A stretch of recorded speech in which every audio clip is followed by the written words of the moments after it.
Get to grips with time blocking as a coach and conserve your energy to work when is best for you to be able to focus, feel grounded, and be able to reflect. Listen to today's episode to find out more about time blocking and how you can time block as a coach. Hello, you're listening to the Courageous Goals podcast. This podcast is for high achieving, courageous women who want growth and the know-how to scale their business online. Running a business is a journey and a process. The more we learn in action, the more we succeed. If you're a woman in business, this is the podcast for you. Be in the 5% of businesses that make it. Let's get bold and create the life we desire. I'm bringing my passion to you through advice, coaching, inspiration, and support to help you create and design the life and business you want to live. I am a Dubsado expert, CPD certified in social media platforms, and a lover of admin systems and processes. I am an accredited ICF coach, specialising in trauma and narcissism.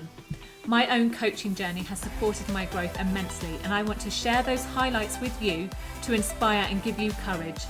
Let's get intentional with our goals and make them happen. Let's get started. Hello and welcome to today's episode of the Courageous Goals podcast. So today we are going to look at time blocking once again, but we are going to look at time blocking as a coach. So I'm going to roughly go through the time blocking for efficiency resource guide that I put together. If you haven't got it already, please do head to the show notes, download your guide and use that to really create your time blocking in a way that works for you. But today's episode is going to be based around how you will do that as a coach. So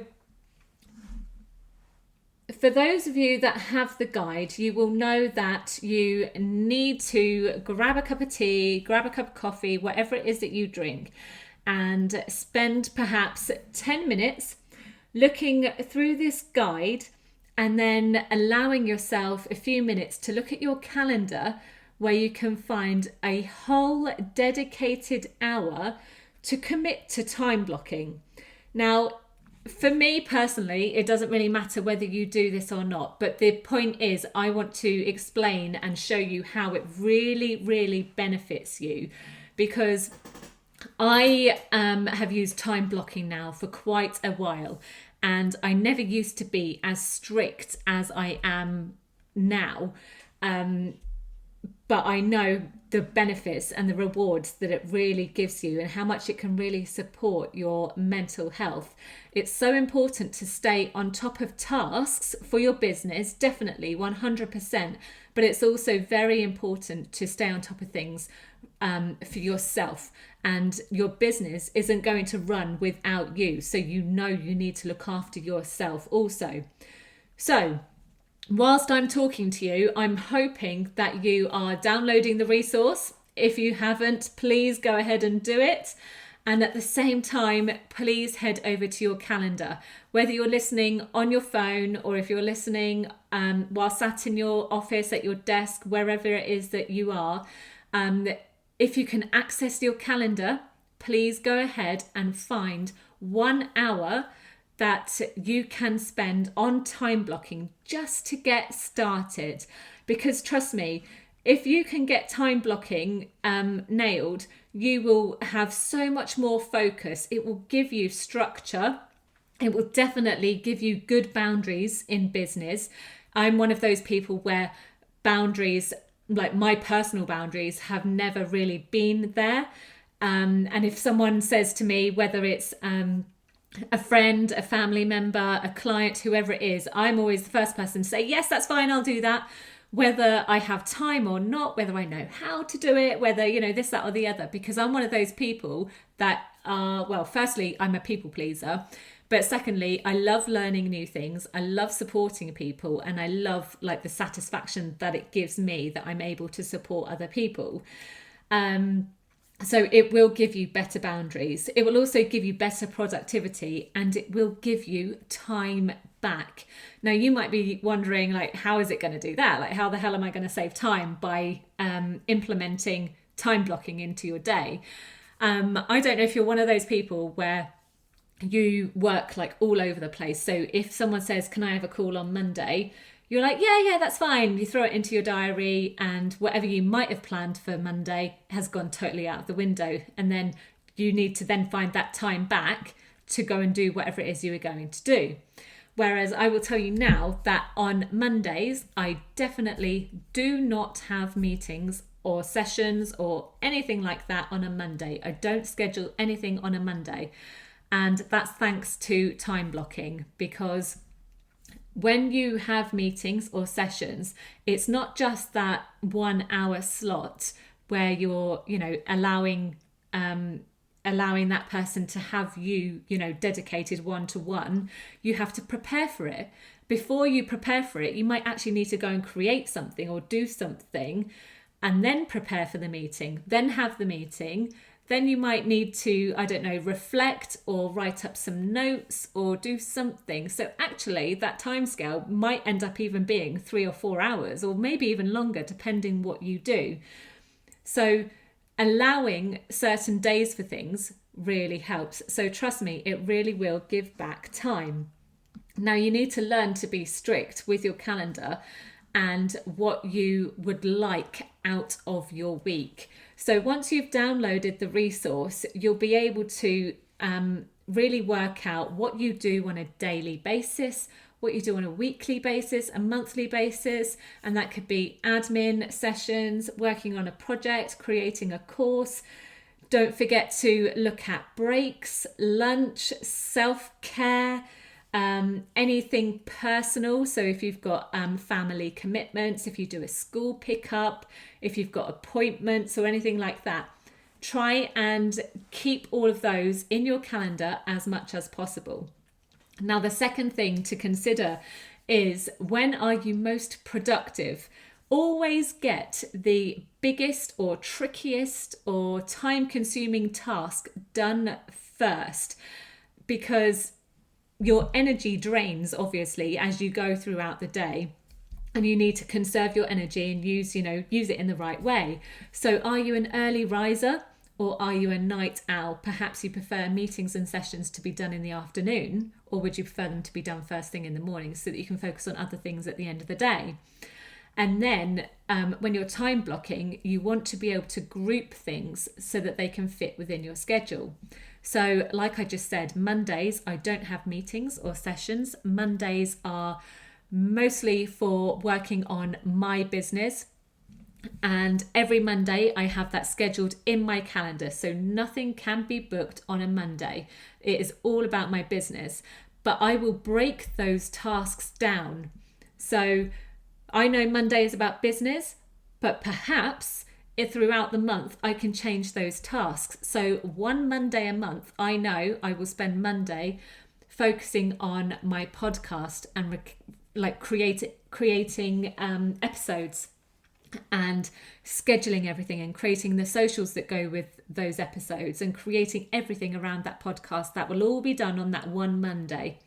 Then the following Monday, it might be something to do with my accounts and invoicing and general admin, tidying up Asana, tidying up my Drive, recording my metrics, because I track my marketing and where I spend my time and things like that.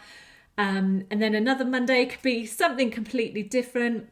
And trust me, actually, since I have started time blocking and allowing that Monday to spend on my business, I have found myself having and finding more time, because I've been able to create and schedule these things and work in a certain way. I have been able to find spare time for me. So I might actually decide one afternoon I might just take it off. And on a Monday, I don't pick my daughter up until after school. So after school club even. So I pick her up at 5 o'clock. So I have a full 8 hours on a Monday, which I absolutely love, where I spend on my business. I can take time off for me. If I want to go and grab a cup of tea at Costa or something like that, then I can do that. But the idea is it allows you that time in your week. I also know on a Friday that I try and have limited screen time.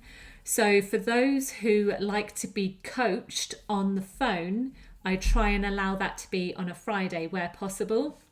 I have my own sessions on a Friday as well, because that really supports me. And I have a lot of screen time, so I'm trying to limit how much I have in the week. So Tuesday through to Thursday is really where I work mostly on client work. Don't get me wrong, sometimes I have to move things, and sometimes I will end up doing a little bit of client work on either a Friday, usually not a Monday. I was going to say a Monday then, but usually not. It's usually a Friday if I have to. But if I don't have to, then I will just roll it over to the next week, and I'll just set myself a reminder or write it in my my diary, and I'll do it on a Tuesday, Wednesday or Thursday the week after. But the point is, I'm very, very strict with my calendar. I use it everywhere. Like even my kids know, if they want to book something in, it goes in the calendar. So I really got everybody used to using a calendar. And it really works for my schedule. It works for everybody else. And it just gives me better productivity. I know my energy and I know how to use it. And don't get me wrong, it wasn't easy to start with, and it is a habit change. So if you can't get the hang of it straight away, trust me, it will come. Just be kind to yourself. Don't overthink it. Don't plan it too much. So this is what I try to do. I plan monthly, and then I plan weekly. So either a Sunday evening or a Monday morning, I actually plan for the week ahead. So although I've planned for the month, I also plan for each week around my monthly plan, if that makes sense. But you've got to be open to changes, make adaptations where needed, and kind of go with the flow. So the 7 top tips that I've got in the resource is to use the available and busy settings in your calendar so that you can't be overbooked. For those of you that know that I use Dubsado, my calendar also works with Dubsado. So if a client books in, it works with my Google Calendar. If I put something in my Google Calendar, that also goes back the other way and works with Dubsado. So I cannot be overbooked. I absolutely love it. Second top tip, if you use more than one calendar, share them in the background so that they can talk to each other and work together. So if you use several Google calendars, if you don't have Dubsado or anything like that, but you have several Google calendars, you might have a personal one and a business one, share them in the admin settings in the background so that they talk to each other. I also have that. When you're working on dedicated tasks, this is top tip number 3. When working on dedicated tasks, turn off notifications. Don't get distracted. It's a huge thing. Number 4, this will benefit you. Mac users, if you use Apple products, have you seen the focus tool in settings? It is hugely helpful, especially if you're recording a podcast episode. So like right now, I have my focus turned on so that I don't get notified of messages, of calls or anything whilst I'm recording an episode, because the last thing I want is loads of beeping coming through whilst I'm talking to you. So where are we? Number 5, set specific time aside for engaging on social media. Don't sit there scrolling. How easy does that sound when I say that sentence? It really isn't, is it? Because we all find ourselves scrolling. We really do. And we have to, really, because we need to engage with people. That's how you build connections and relationships and, grow your business. But try and set specific time where you can do this. I quite often do it once throughout the day, sometimes twice, depending how busy my day is. And then I usually have a look in the evening.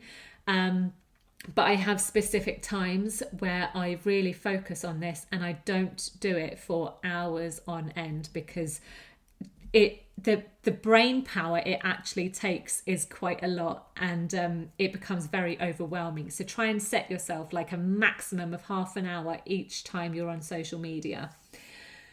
Tip number 6, Allow for lost time, interruptions, and adjust when needed. I briefly mentioned this before.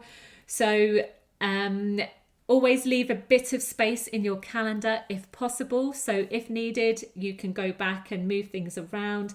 And number 7, the most important, be kind to yourself and plan extra time where required and wanted. If you know you're feeling overwhelmed this week, next week, whatever, and you need a bit of downtime, you need some you time to conserve your energy so that you feel better and more productive the next day, allow yourself some time off, even if it's just an hour. Go for a walk, go and grab a cup of coffee, whatever it is.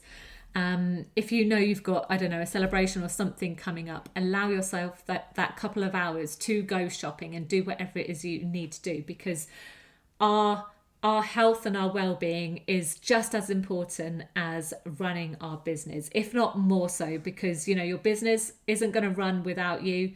You need to be well to be able to do it. So time blocking is really important. If you haven't got the resource, go and download it. Trust me, it really will help you.